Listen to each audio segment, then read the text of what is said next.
Hello students.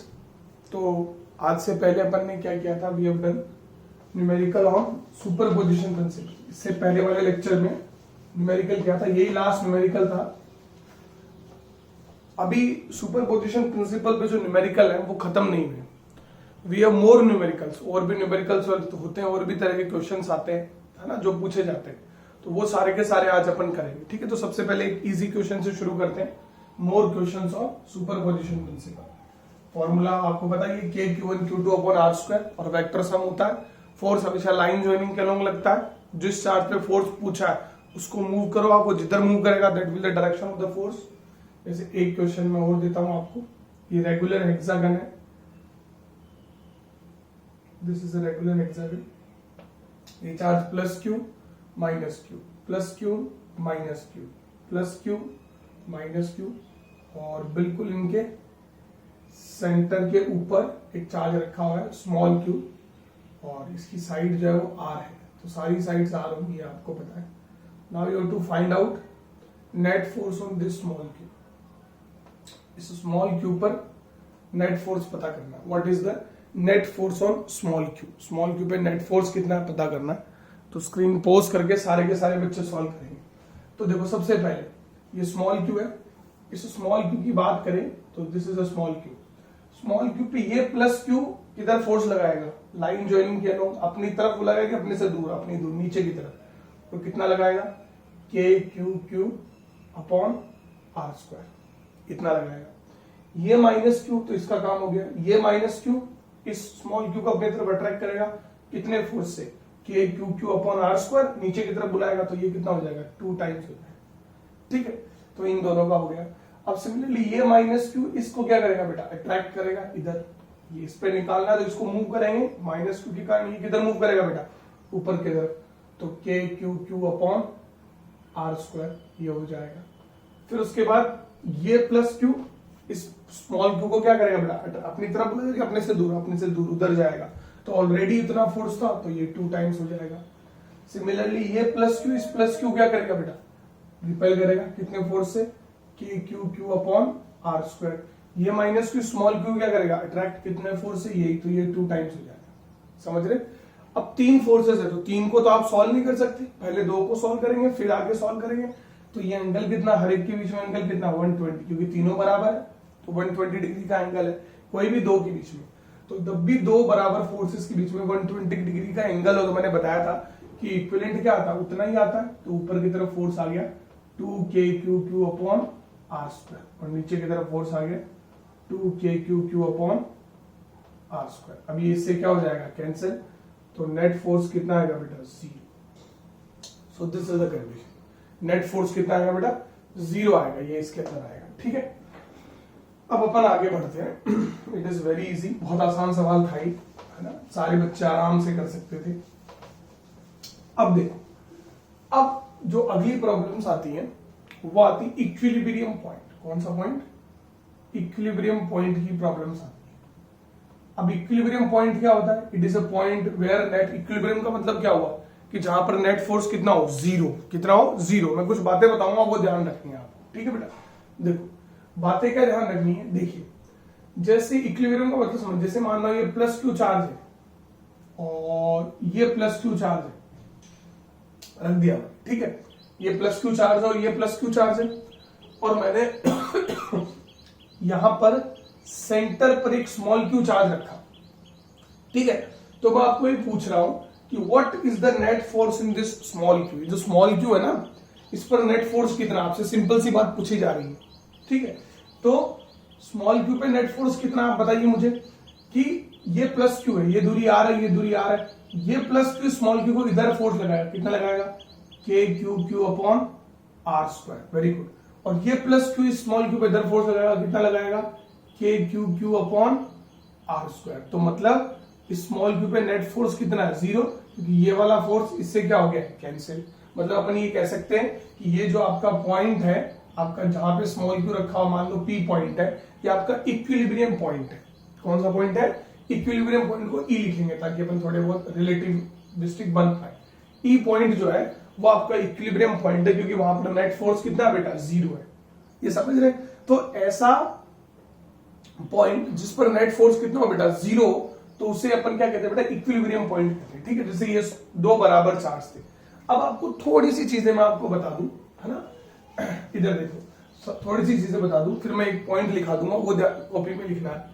फिर जैसे मान लो ये +2q चार्ज हो और ये +2 चार्ज हो, ठीक है, अब क्या होगा, अब आपका इक्विलिब्रियम पॉइंट किधर होगा, where will be the equilibrium point. ठीक है, इक्विलिब्रियम पॉइंट के लिए कंडीशन क्या है कि उस पर नेट फोर्स 0 ना चाहिए। नेट फोर्स 0 कब होगा, जब उस पर 2 या 2 से ज्यादा अपोजिट फोर्सेज आपको मिले, सेम डायरेक्शन में फोर्स मिले तो मतलब ही नहीं है ना, इक्वल फोर्स होनी चाहिए। अब यहां पर आप, यहां तो आपने यहां पर स्मॉल q को रखा, मान लो यहां पर आपने माना यहां पर आपका इक्विलिब्रियम पॉइंट और बिल्कुल सेंटर पर रखा, तो सेंटर पर क्या होगा बेटा, ये +q भी इसको रिपेल करेगा, है ना, और ये +2q भी इसको रिपेल करेगा, लेकिन +2q का फोर्स क्या होगा, ज्यादा होगा। समझ रहे, +2q का फोर्स इस पर ज्यादा होगा और +q का फोर्स क्या होगा, कम। तो यहां पर आप बिल्कुल सेंटर पर इक्विलिब्रियम पॉइंट नहीं आ सकता जब दोनों चार्जेस का मैग्नीट्यूड क्या हो बेटा, मतलब अलग अलग हो, एक का अलग और एक का अलग, दोनों का सेम हो तो बिल्कुल सेंटर पे आएगा। तो अब ऐसे में आप मुझे बताओ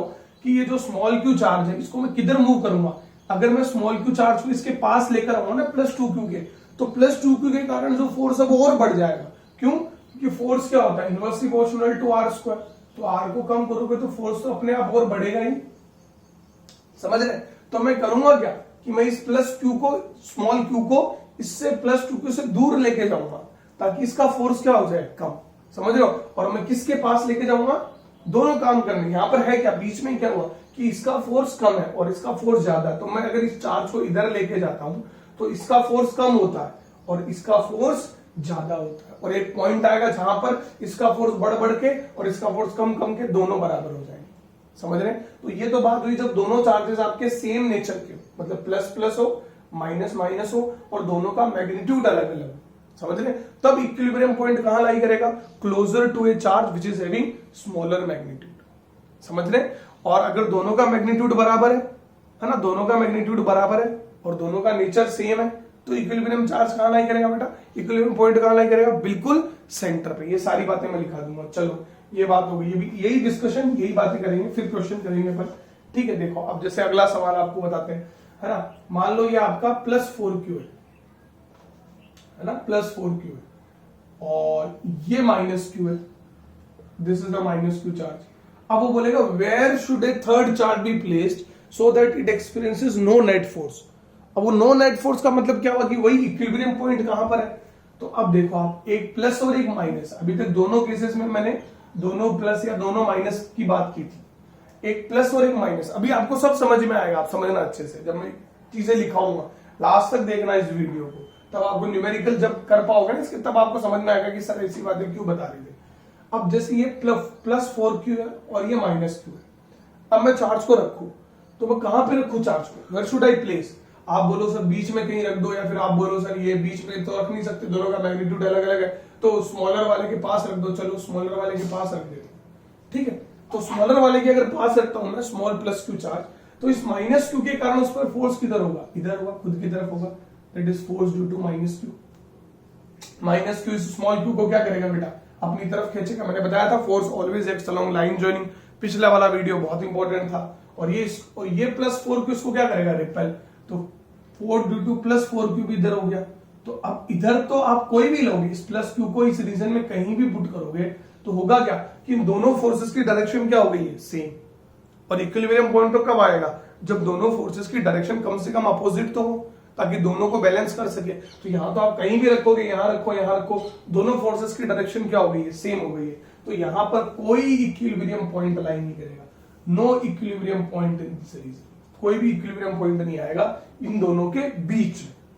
समझ रहे, अब आएगा किधर, बाहर की तरफ आएगा। बाहर की तरफ देखते हैं अपन, तो +4 यहां रखता हूं, मान लो अगर मैं यहां रखता हूं ना मेरे चार्ज को, तो ये +4q इसको रिपेल करेगा, that is force due to +4q। और ये -q इसको क्या करेगा बेटा, attract, that is force due to -q। ये होगा, ये इसको रिपेल करेगा और वो इसको अट्रैक्ट करेगा, यही होगा।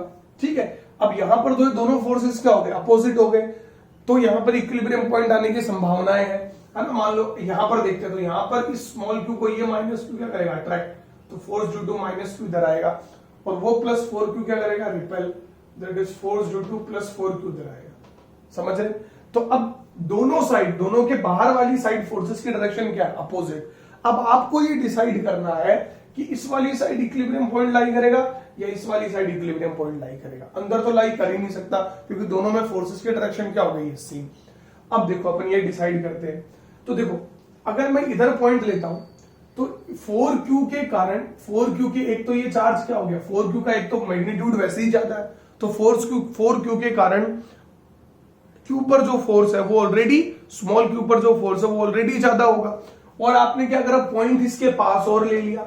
अब पास और ले लिया तो क्या होगा कि इसके कारण जो फोर्स है ना इस रीजन में, प्लस 4q के कारण जो force that becomes very very greater than minus Q, क्योंकि एक तो माइनस क्यू के कारण फोर्स वैसे ही कम होगा और तूने माइनस क्यू से क्या किया आप लोगों ने कि दूरी और ज्यादा ले ली, तो अब माइनस क्यू का फोर्स तो और कमजोर हो गया। तो इस साइड तो कभी भी इक्विलिब्रियम पॉइंट नहीं आ सकता, समझ रहे हो? तो अब संभावना है किधर इक्विलिब्रियम पॉइंट आने की, इस साइड इक्विलिब्रियम पॉइंट आने की संभावना है। संभावना है क्या, आएगा इधर ही, क्योंकि इधर क्या हो गया भाई, प्लस 4q के कारण चार्ज ज्यादा होने के कारण फोर्स तो ज्यादा होगा, लेकिन आपने दूरी ज्यादा कर दी। अब दूरी ज्यादा कर दी तो क्या होगा कि इसकी फोर्स क्या हो जाएगी, कम, और इससे क्या हो जाएगा, बैलेंस यहां पर आकर, समझ रहे हो? तो इक्विलिब्रियम पॉइंट कहां लाई करेगा, बाहर की तरफ, और बाहर की तरफ भी किसकी साइड, जिस चार्ज का मैग्नीट्यूड कम है, समझ रहे? तो अब मैं 3-4 इंपॉर्टेंट बातें लिखाऊंगा जो सारे बच्चों को लिखनी है है ना, सारे बच्चों को लिखनी है। देखो, if two charges are of same nature and same magnitude, same nature and same magnitude, then equilibrium point lies at center, lies at centre. तब इक्विलिब्रियम पॉइंट कहां लाई करेगा, सेंटर पर। आपने देखा सबसे पहले एग्जांपल में, नंबर 2, इफ टू चार्जेस, 2 बार आर लिख दिया, are of same nature but different magnitude, different magnitude, then equilibrium point will lie in between the line joining the charges, the line joining the charges closer to charge having, कौन सा magnitude बेटा, smaller magnitude. किस charge के पास लाई करेगा, जिस charge का magnitude क्या बेटा, स्मॉल है, जिस चार्ज का मैग्नीट्यूड क्या बेटा, कम है, उसके पास लाई करेगा, समझ रहे?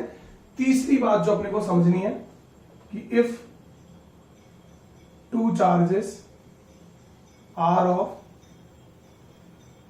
अपोजिट नेचर, ठीक है, बट अपोजिट नेचर, बट क्या, opposite nature and different magnitude,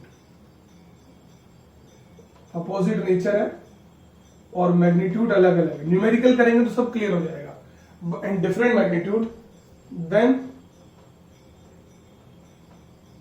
equilibrium point will lie outside the line joining two charges, line joining two charges closer to charge having smaller magnitude। बहुत important बात है बेटा, ये जो मैंने लिखाया है ये बहुत इंपॉर्टेंट बात है। अब मैं आपको एक चीज मैं आपसे पूछूंगा और मैं चाहता हूं कमेंट बॉक्स में बच्चा आंसर दे। इफ टू चार्जेस, जिस तरह से आपको पता चला, if two charges are of opposite nature, दो चार्जेस है अपोजिट नेचर के, समझ रहे हो, एंड सेम मैग्नीट्यूड, ये वाला केस अभी तक ऊपर नहीं आया। What about their equilibrium point, सारे बच्चे बताएंगे, क्योंकि इक्विलिब्रियम पॉइंट के बारे में क्या होगा कमेंट बॉक्स में देखता हूं कितने बच्चे आंसर देते, वैसे देते 4-5 ही है ना, बाकी तो ढंग से पूरा, कई शर्माते हैं, कई देते ही नहीं है, कई देखते ही नहीं है वीडियो, इस तरह का केस है, एक प्लस क्यू और एक माइनस क्यू। तो ऐसे केस में इक्विलिब्रियम पॉइंट कहां लाई करे, समझ रहे, तो ये बहुत अच्छी बात है, ये आपको बताने और ये सारी चीजें आपको लिखनी है, ये बहुत इंपॉर्टेंट बात है, कोई भी क्वेश्चन आएगा वो सॉल्व हो जाएगा। अब देखो आप समझ रहे हो, अब आप क्वेश्चंस पर आते हैं और वी विल सॉल्व क्वेश्चंस, ठीक है। चलो तो वही क्वेश्चन, हर क्वेश्चन सेम रहेगा, where should be a third charge small q be placed so that it is at equilibrium, ताकि ये किस में रहे बेटा, इक्विलिब्रियम में रहे। तो देखो आप, ये आपका +4q है और ये +q है, ठीक है, ये क्वेश्चन है, सारे बच्चे स्क्रीन पॉज करके सॉल्व करेंगे, ठीक है। देखो सॉल्व किस तरह से करेंगे देखना, सारे के सारे बच्चे, है ना, देखो ये अपने पास है। तो सबसे पहले तो आप मुझे बताओ कि चार्ज को कहां रखेंगे, चार्जेस का नेचर क्या है, सेम नेचर डिफरेंट मैग्नीट्यूड, तो that will lie closer to this, मान लो यहां रख दिया, और ये पूरी दूरी, इन दोनों की जो दूरी जो है वो r दी हुई है, तो ये दूरी मान लेते हैं x और ये दूरी मान लेते हैं r माइनस एक्स, समझ रहे हैं, that will lie closer to small q, ठीक है, और बीच में लाई करेगा।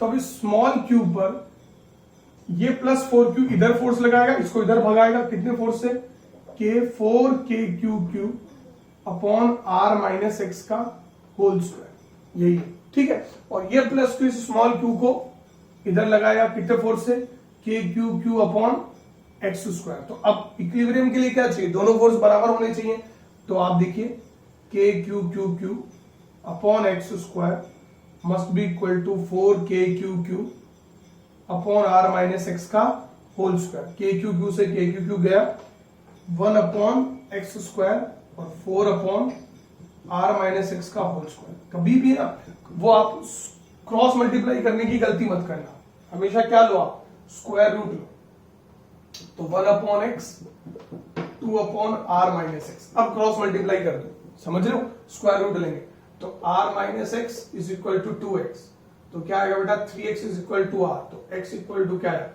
r/3, ये आंसर आएगा। मतलब इससे कितनी दूरी पर, r/3 से, और इससे कितनी दूरी पर आएगा, इससे r minus r/3 that is 2r/3, समझ रहे, तो दोनों से निकाल सकते हैं, ठीक है। कुछ डायरेक्ट फॉर्मूला भी इसका x का √q1 upon √q1 minus √q2, लेकिन वो कभी भी यूज नहीं करना आप, ठीक है। बोर्ड के अंदर पूरा सॉल्व करके आओगे तभी ठीक रहेगा, तभी नंबर मिलते हैं, है ना। और IIT JEE वगैरह में ऐसी प्रॉब्लम कभी आती नहीं है, ठीक है, क्योंकि बहुत पुरानी प्रॉब्लम्स हो गई हैं। चलिए अब ये तो बहुत आसान प्रॉब्लम थी, आगे बढ़ते हैं,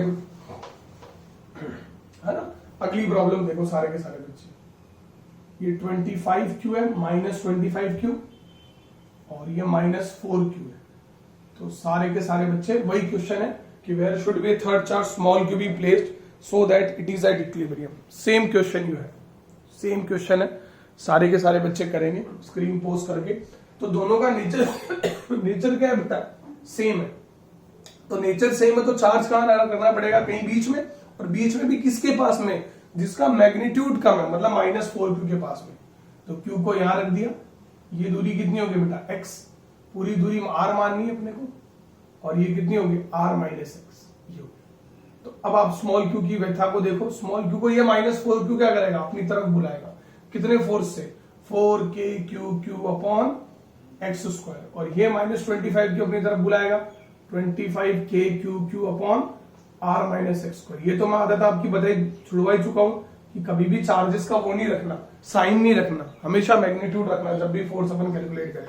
अब दोनों बराबर होने चाहिए, तो 25kq upon r minus x का होल स्क्वायर, तभी तो इक्विलिब्रियम आएगा, equal to 4kq upon x square, kq से kq गया तो 25 अपॉन r माइनस एक्स का whole square equal to 4 upon x square. अब आप करोगे क्या, स्क्वायर रूट लोगे, मल्टीप्लाई नहीं करना, क्रॉस मल्टीप्लाई, और हमेशा वैल्यूज ऐसी आएंगी, ठीक है। और हो जाएगा, स्क्वायर रूट लेने से आसानी से होगा, r minus x equal to 4 upon की जगह क्या जाएगा 2 अपॉन एक्स, तो ये 5x is equal to 2r minus 2x, तो 7x is equal to 2r, तो x equal to 2r by 7, मतलब 2r बाई 7 फ्रॉम -4 की, और इससे क्या आएगा r माइनस 2r बाई 7, समझ रहे हो, तो ये आ जाएगा 5r बाई 7। क्लियर हुआ? तो बहुत आसान है, कोई प्रॉब्लम वाली बात नहीं, इस तरह से आपको सॉल्व करना है, ठीक है। यहाँ पर मैग्नीट्यूड क्या था बेटा, सेम था, मतलब नेचर सेम था। अब अगला क्वेश्चन, ठीक है, प्लस 16 और -4 दिस इज इस तरह से, where should be a third charge be placed so that it is at equilibrium.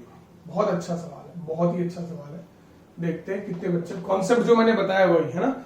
क्या ये पॉइंट इसके लिए इक्विलिब्रियम पॉइंट बीच में लाई करेगा? नहीं, बिल्कुल नहीं लाई करेगा। क्यों नहीं लाई करेगा? क्योंकि चार्जेस का नेचर क्या है बेटा, अपोजिट नेचर। कैसा नेचर है? अपोजिट नेचर है, अपोजिट नेचर है चार्जेस का।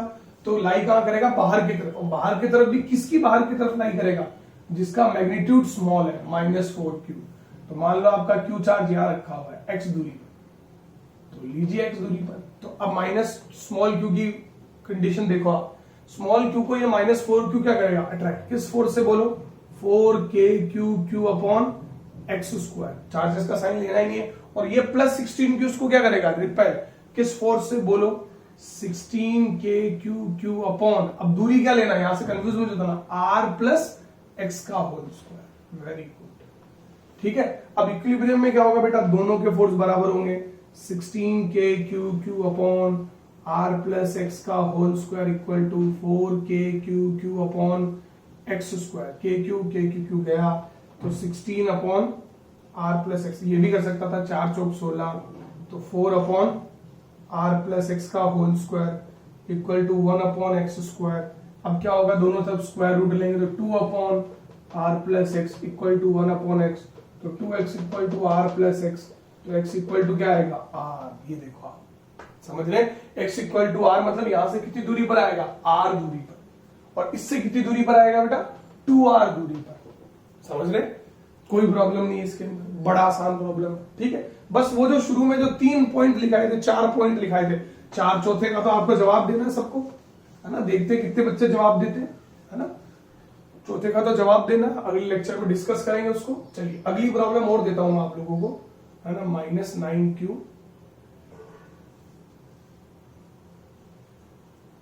और +q। तो आपको बताना, where should be a third charge placed so that it lies in equilibrium. बहुत आसान प्रॉब्लम, ठीक है। हाँ, हमेशा ध्यान रखना, इट विल, इस केस में कहां लाई करेगा? बाहर की तरफ लाई करेगा। बाहर की तरफ भी किसके पास लाई करवाओगे बेटा?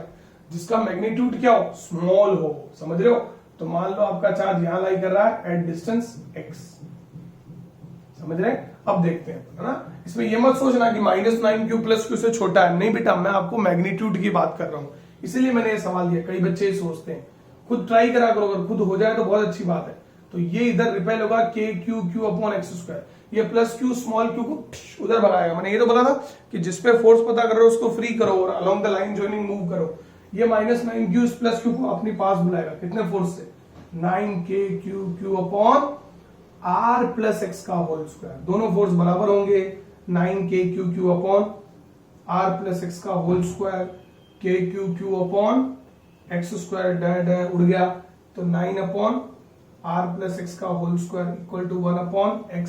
क्या लोगे आप? स्क्वायर रूट, तो 3 upon r plus X, 1 upon x, तो 3x is equal to r plus x, तो 2x इक्वल टू r, तो x इक्वल टू क्या आएगा?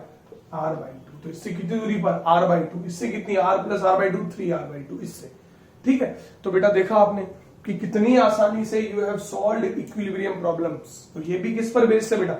सुपरपोजिशन प्रिंसिपल पर ही बेस्ड, ठीक है। तो ये मैंने आपको बताया। अब आप लोग इसको करो, आप धीरे धीरे करोगे बेटा, आपको विश्वास अंदर से जगेगा, ठीक है। और आंसर कमेंट बॉक्स में जरूर देना। दूसरी बात, अब इसके बाद जो नया टॉपिक चालू करूंगा वो मैं चालू करूंगा कुलाम्स लॉ ही है। कुलाम्स लॉ इन मीडियम, है ना।